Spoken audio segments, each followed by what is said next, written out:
Brazil is on top of the news, and if you say the government is under pressure, you won't be wrong. Thousands of protesters who are supporters of the country's former leader, Jair Bolsonaro, have stormed the Congress, the Supreme Court, in protest against his defeat in the country's recent presidential election, destroying public property. We have a report.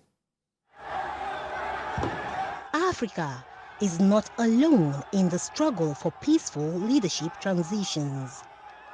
In South America, Brazil has been boiling over its recently concluded presidential election. Sunday, the supporters of Brazil's far-right ex-president, Jair Bolsonaro, broke through police barricades and stormed key government buildings, including the presidential palace. The protest brings to mind the U.S. Capitol riot, where thousands of supporters of former President Donald Trump stormed the Capitol building. The large crowd of protesters broke through police blockades and climbed the ramps of the National Congress. But police regained control of the buildings besieged by the protesters in Brasilia after hours of clashes.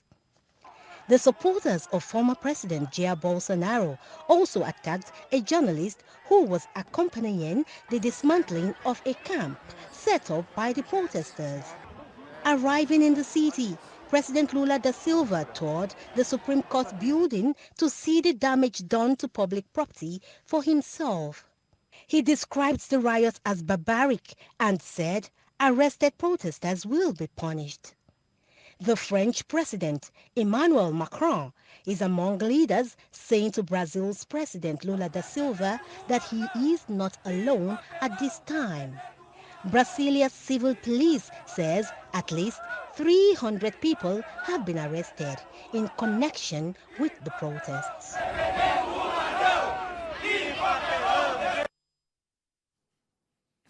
And joining me now for more on this is a global affairs analyst, Collins Winke. He joins me from Belgium. Good to have you join us. Thanks for having me. This is perhaps a grim echo of the U.S. Capitol invasion 2 years ago.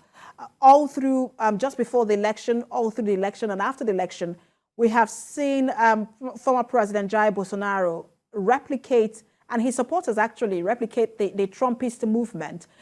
Does this latest riot surprise you? It doesn't come as a surprise. As a matter of fact, there are quite a number of, very thick question marks hanging over what has happened, because the build-up to this invasion, as some people have chosen to call it, and in the United States, Capitol menace of January 6, 2022, some chose, to call it insurrection. Now, the build-up was massive, and so it took a lot of time, with people coming all over from different parts of, Brazil to the capital to actually carry out this operation. And so the biggest question mark is, how did this escape the security forces of Brazil? Could it be that they allowed this to happen? Because if you look at the slim margin with which Lula actually won the presidential race, you will begin to, actually come to the conclusion that Bolsonaro, his predecessor, still had very, very massive supporters or support base within Brazil, and that includes, men in the uniform. So there is a lot of investigation to carry out to actually determine exactly how this was allowed to happen. So no, it was not a surprise. The main surprise is the fact that it was allowed to happen in the manner that it did. And that point you just raised about whether or not security agencies agents are complicit in this latest riot is why I want to ask you how much of a threat you think this is to Brazil's democracy and just in general to Lula's tenure. I believe that if nothing is done, this is going to be highly determinant of, the extent to which Lula's administration is going to fail. But there are signs that both on the domestic front, that is within Brazil, but also internationally, he is enjoying overwhelming support in terms of, people roundly condemning this. Even close associates of Bolsonaro are finding their ways, one way or the other, distancing themselves from, this menace that just happened. And the president himself, Lula, has promised swift action investigation. 300 people have been arrested. And, there is going to be a clean-up within the security forces. And anybody found to have, jumped ship, actually abandoned their jobs and allow this to happen will be prosecuted. He has said in, one of his initial statements. So it does look like while this is a threat, a very, very serious threat to Brazilian democracy, that there are signs that this will not be allowed to fester, and that people are going to be brought to justice and arrested. Maybe perhaps faster than in the U.S. system.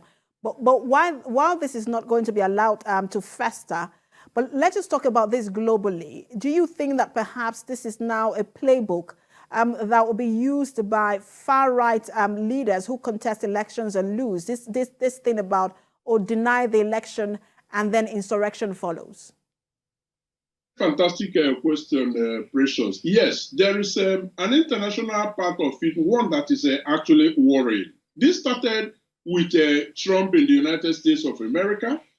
Recently, we saw similar move in Germany, which was, very effectively and efficiently well. And so, yes, there is this emerging era of far-right groups, taking to violence and crude force to get their ways, which they have been unable to actually get through the ballot box. So, yes, it is becoming a trend. And I believe that if people are to rely on only what is happening in the United States of America in terms of addressing the situation, which has been painfully slow, but indeed, that is how, the wheels of democracy grind. I think a very weak message would have been sent to their allies in the other parts of the world that this can happen and not very much will happen.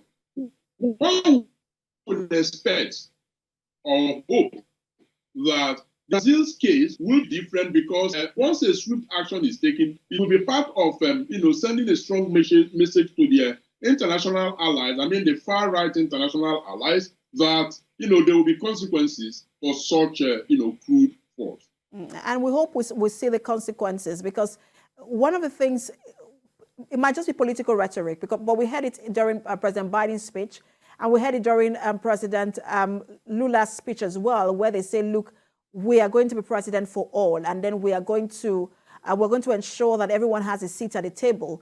That call for unity is what we hear most times after this kind of situation. Does that help? Why not? Because one wonders, why don't you just say, look, this is where we are today, you are going to be dealt with? Because sometimes one feels that, look, because of that call for unity or attempt for unity, the system, when it comes to consequences, it's sort of slow.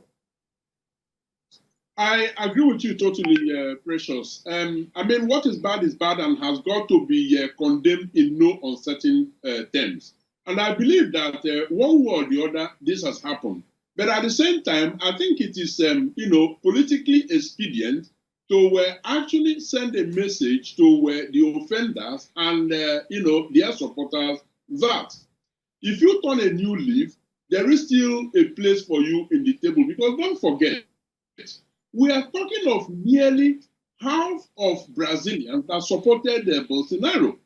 You cannot govern effectively if you do not find a way to get everybody back on the table. And I believe that part of what you described as political rhetoric was actually meant to let them know that no, all hope is not lost for them. They may have done very bad and despicable things. However, they are still welcome to turn a new leaf, and Brazil is big enough to accommodate all of them. So yes, I believe it is an a politically expedient statement to make, while being very unequivocal about the fact that offenders will be thoroughly dealt with. Mm. We have our eyes on the situation in Brazil. Thank you so much for talking to us, as always. Global Affairs Analyst Colin Soweke. Always my pleasure.